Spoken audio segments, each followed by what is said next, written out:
Welcome to So Very Easy. My name is Laura, and this month it is the last month for our block of the month or our round of the month called Checkmate.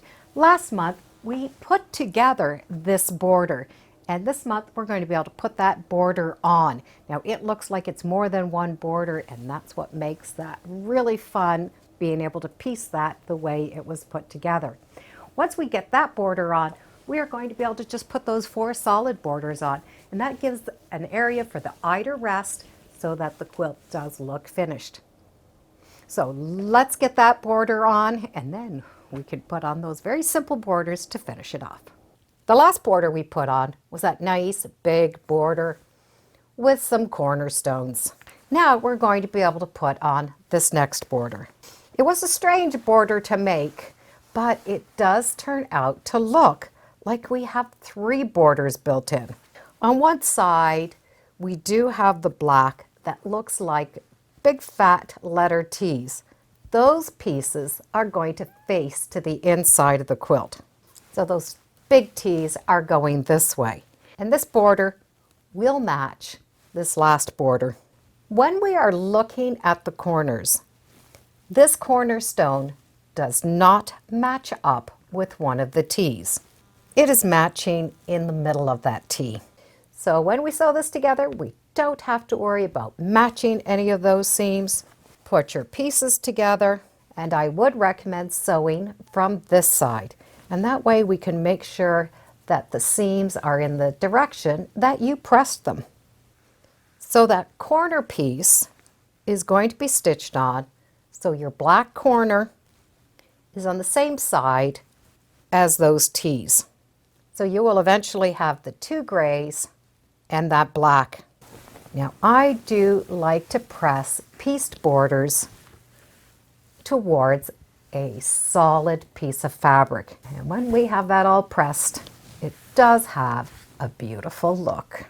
So to finish this off, we're going to put a series of 4 borders on. These 2 center pieces are 1.5 inches. So they're only going to give us a 1-inch border. So it's going to look like 2 little stripes going down between these ends.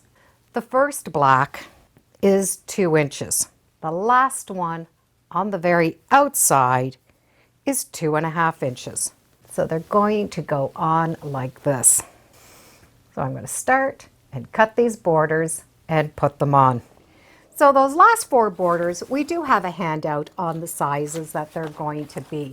Now the first black border is at that 2 inches. So it's going to be 60.5 inches on the 2 sides and 63.5 inches on the opposite sides.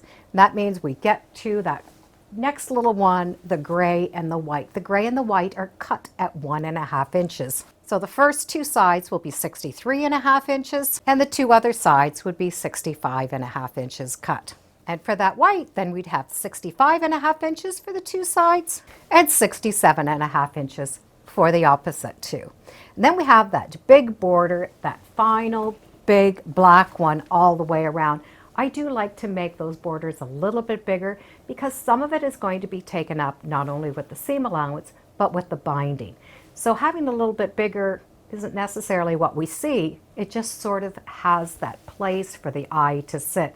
Sort of like a frame when you are looking at a picture. So the first 2 sides are 67.5 inches, and then the second 2 sides are 71.5 inches. And that is going to give us that nice big 71.5 inch quilt. This is going to be a striking quilt for a wall or even a bed. I do hope you've enjoyed this follow along called Checkmate. And if you have been following along, I would love to see what your quilt has turned out like. I would love to see the different color combinations that you have chosen.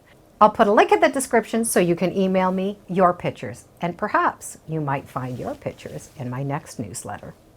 Well, thank you for joining me today on So Very Easy. Feel free to subscribe. I'm on Facebook, Instagram. I do have a newsletter. It's all free under So Very Easy. And be sure to make every day a so-tacular day. Checkmate, you win.